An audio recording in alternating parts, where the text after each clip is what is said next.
Dima Massoudou, c'est le nom de l'infortuné.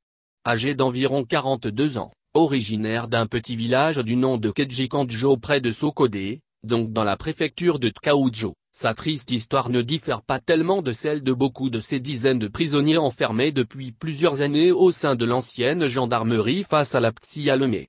Inutile de rappeler que les conditions de leur détention en ces tristes lieux sont des plus exécrables et des plus inhumaines.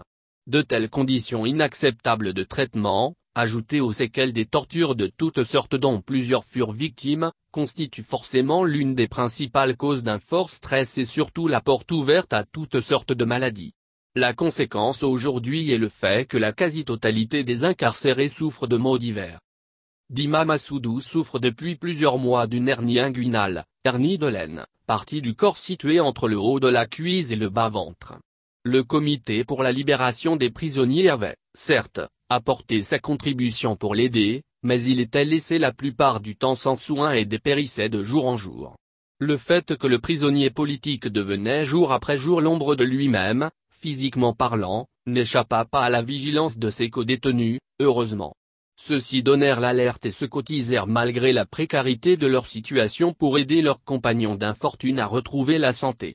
Aux dernières nouvelles, après qu'une clinique dont nous taisons le nom, ait refusé de le garder par peur des représailles politiques, il serait sous perfusion dans un hôpital de la place depuis samedi 18 décembre 2021.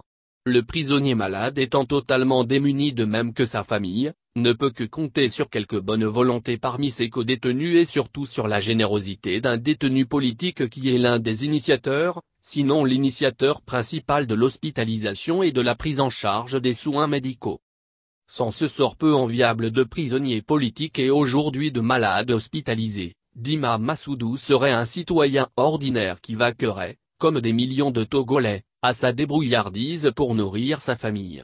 Mais le hasard a voulu malheureusement qu'il fût pris dans ce tourbillon de répression aveugle du régime Gnassingbé pour se retrouver dans une détention à laquelle il ne comprend rien.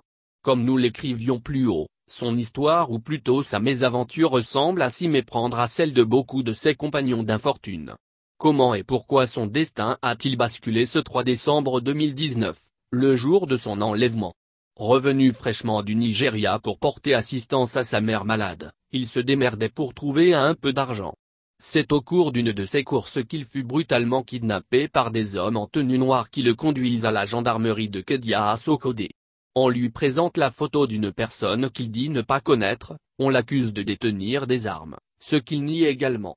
Bien que la perquisition de sa chambre ne donnât rien, il fut sauvagement bastonné jusqu'à ce qu'il perde connaissance.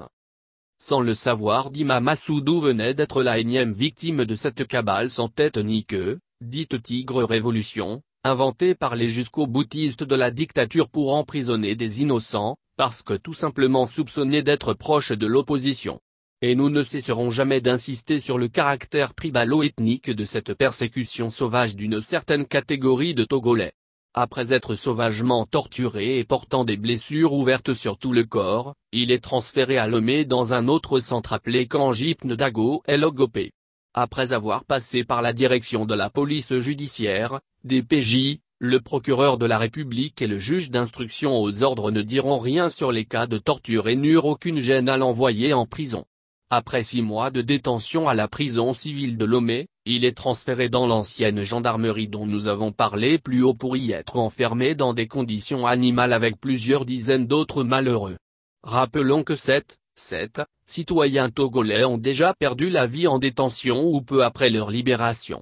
Rien d'autre que les séquelles des tortures subies et les mauvaises conditions d'emprisonnement ne peut expliquer la mort de ces compatriotes dont les familles durent enterrer les corps sans broncher. Aujourd'hui Dima Massoudou est malade et hospitalisé, espérons qu'il s'en sorte rapidement en retrouvant sa santé. Beaucoup de prisonniers souffrent d'un mal quelconque, mais ne le font pas savoir à cause du manque de moyens pour financer les soins. Au malaise physique s'ajoutent les stress quotidiens dus à l'incertitude de leur situation. Il y en a beaucoup dont les familles se désagrègent à cause de la longue absence du père. Et le fait de penser à ceux qui ne sont plus là, et de penser surtout aux causes de leur mort n'est pas de nature à arranger leur morale. Quant à Dima Massoudou, sa mère malade avait fini par perdre le combat contre la maladie et surtout contre le chagrin de l'enlèvement brutal de son fils. Pour permettre à tous les prisonniers politiques, donc Pachang Nassingbe, de retrouver leur liberté, leur famille et se faire soigner, il n'y a qu'une seule alternative, leur libération sans condition.